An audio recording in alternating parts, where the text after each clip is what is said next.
ଶ୍ରୀମଦ୍ଭାଗବତ।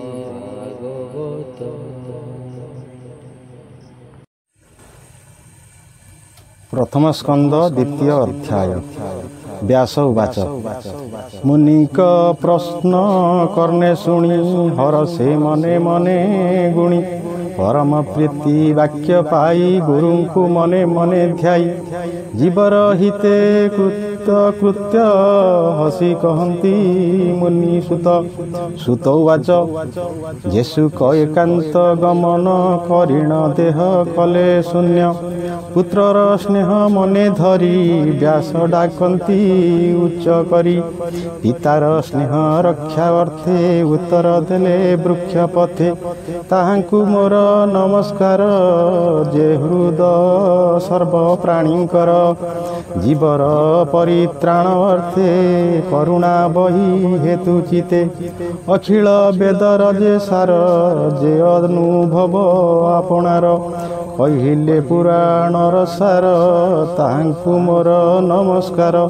ଭାରତୀ ନର ନାରାୟଣ ଯେ ଗ୍ରନ୍ଥ ସଂସାର ତାରଣ ଉଦିତ କଲେ ଏ ସଂସାରେ ନମଇ ତାହାଙ୍କ ପୟରେ ହେମନ୍ତେ ନମସ୍କାର କରି କହନ୍ତି ମନେ ମୋଦ ଭରି ଶୁଣ ସକଳ ମୁନିଗଣ ସାଧୁଏ ତୁମ୍ଭର ବଚନ ପରମ ମଙ୍ଗଳ ଏ ବାଣୀ ଜୀବନ ବିସ୍ତରେ ଯାହା ଶୁଣି ପରମ ଧର୍ମ ଏ ଜଗତେ କୃଷ୍ଣ ଭକତି ଯେଉଁ ମତେ ଫଳର ଆଶା ଯହିଁ ନାହିଁ ବିଘ୍ନ ପଶିବ ବା କାହିଁ ଯେ ଭକ୍ତି ବଳେ ସଂସାର ନୁହଁ ପୁଣ ଏ ଜୀବର ଭକତି କଲେ ଜ୍ଞାନ ହୁଏ ଜୀବନ ପଡ଼େ ମାୟା ମୋହେ କୃଷ୍ଣ ଚରିତ ଶୁଣି ଯେତେ ଭକ୍ତି ନ ଜନ୍ମେ ମୂଢ଼ ଭାବେ କେବଳ ଶ୍ରମ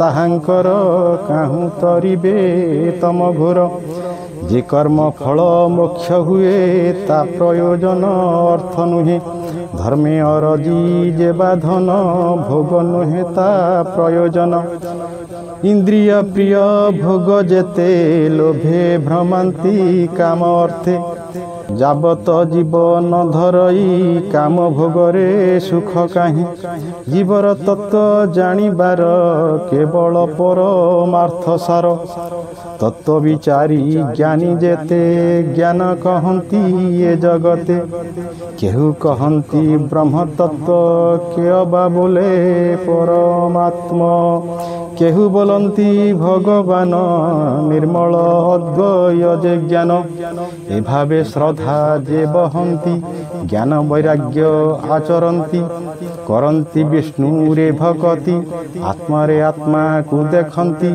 ଏଣୁ ଏ ଅଖିଳ ଜଗତେ ଅଛନ୍ତି ବର୍ଣ୍ଣାଶ୍ରମୀ ଯେତେ ସ୍ୱଭାବ ଧର୍ମ ଆଚରଣେ ଭକ୍ତି ଯେ କରେ ନାରାୟଣେ ଯେତେ ସନ୍ତୋଷ ବିଷ୍ଣୁ ହୋଇ ପ୍ରାଣୀଙ୍କି ଚଉର୍ବର୍ଗ ଦେଇ ଏ ଘେନି ହୋଇ ଏକ ମନ ଭାବେ ତ ଶିବ ଭଗବାନ ବିଷ୍ଣୁର ଗୁଣ କର୍ମ ଯେତେ ନିତ୍ୟ ଶୁଣିବ କର୍ଣ୍ଣପଥେ ନିର୍ମଳ କରି ବୁଦ୍ଧି ମନ ନିରତେ କରିବ କୀର୍ତ୍ତନ ଧ୍ୟାନେ ଚିନ୍ତିବ ବିଷ୍ଣୁ ମୂର୍ତ୍ତି ପୂଜା କରିବ ନୀତି ନୀତି ଏଭାବେ ଭକ୍ତି ଯୋଗେ ବଢ଼େ କର୍ମ ବନ୍ଧନ ବେগে ଛିଡ଼େ ଏଣୁ ଜଗତେ ଜ୍ଞାନୀ ଯେହି ହରି ନ ଭଜି କେବା ରହି କୃଷ୍ଣ କଥାରେ ରତି ଯାର ସେ ପ୍ରାଣୀ ଭବ ମଧ୍ୟ ସାର ହରି କଥାରେ ଯାର ଶ୍ରଦ୍ଧା ତାକୁ ନ ଲାଗେ ଭବ ବାଧା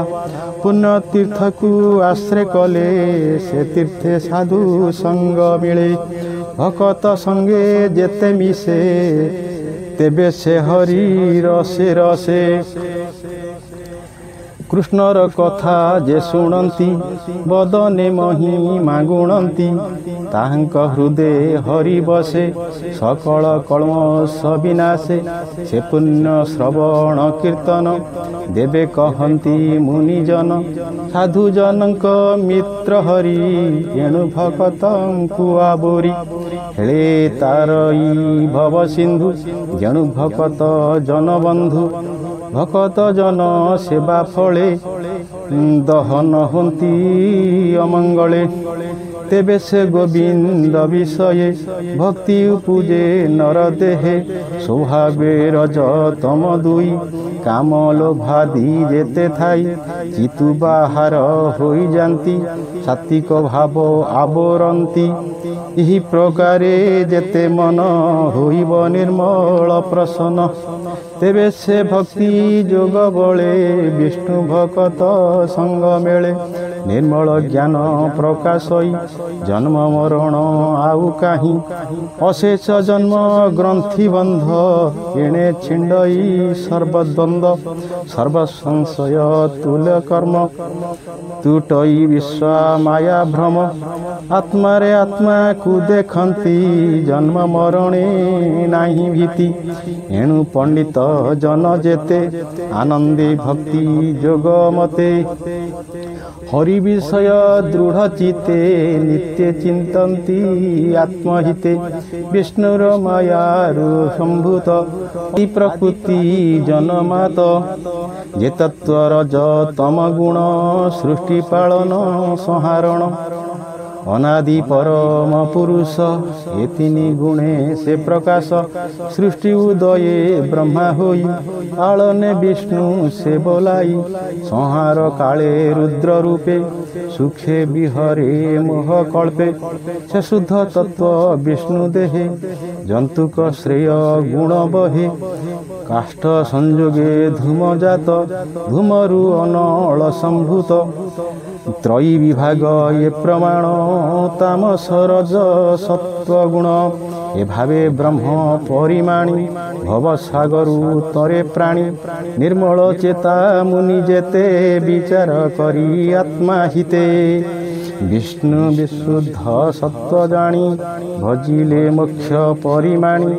ତାମସ ରଜ ଗୁଣେ ଯେତେ ଭୂତପତି ଏ ଜଗତେ। ସ୍ୱଭାବେ ଘୋର ଭୟଙ୍କର ଏଣୁ ଏ ନ ଭଜେ ସାଧୁ ନର। ଅହିଂସା ଶାନ୍ତି ଗୁଣେ ଥାନ୍ତି ହରିଚରଣ ନିତ୍ୟ ଚିନ୍ତି। ଧନ ସମ୍ପଦେ ଯାର ଇଚ୍ଛା ସେ କରେ ପିତୃଭୂତ ଦୀକ୍ଷା। ସଂସାରେ ଦେବ ଯଜ୍ଞ ଯେତେ ଯୋଗ ସାଧନ କ୍ରିୟା ମତେ। ପରମ ଜ୍ଞାନ ତପ ଆଦି କଠୋର ଯେତେ ଧର୍ମ ସାଧି। ଏ ସର୍ବବିଧି ଧର୍ମ ଯେତେ କରିବ ବିଷ୍ଣୁ ପ୍ରୀତି ଅର୍ଥେ। ଏ ତିନି ଗୁଣେ ନାରାୟଣ ସୃଷ୍ଟି ପାଳନ ସଂହାରଣ।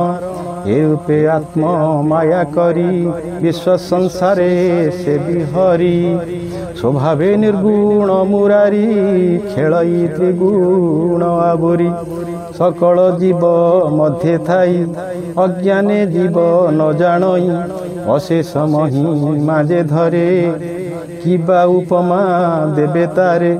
ସକଳ ଭୂତେ ହରି ବସେ କ୍ଷେତ୍ରଜ୍ଞ ରୂପେ ପରକାଶେ। ଅଗ୍ନି ଯେ ଶନେ କାଷ୍ଠେ ଥାଇ ସେ ରୂପେ ବିଶ୍ଵ ଆତ୍ମା ସେହି। ଭୂତ ଇନ୍ଦ୍ରିୟ ମନେ କରି ନିର୍ମିତ ଅଟେ ଭୂତଚାରୀ। ସ୍ୱତନ୍ତ୍ରେ ସେହୁ ଦେହେ ଥାଇ ବିଷୟ ଭୋଗ କୁକରଇ। ଯେ ତିର୍ଯ୍ୟକ ନର ଆଦି ଯେ ଲୀଳାବତାର ପ୍ରସିଦ୍ଧି। ତହିଁରେ ଅନୁରକ୍ତ ହୋଇ ପାଳଇ ସତ୍ଵ ଗୁଣ ବହି। ସେ ହରି ଚରଣ ପଙ୍କଜ ସୁଜନେ ମନ ଦେଇ ଭଜ। କହଇ ଦାସ ଜଗନ୍ନାଥ ଗୀତ ପ୍ରବନ୍ଧେ ଭାଗବତ। ଇତି ଶ୍ରୀମଦ୍ ଭାଗବତେ ମହାପୁରାଣେ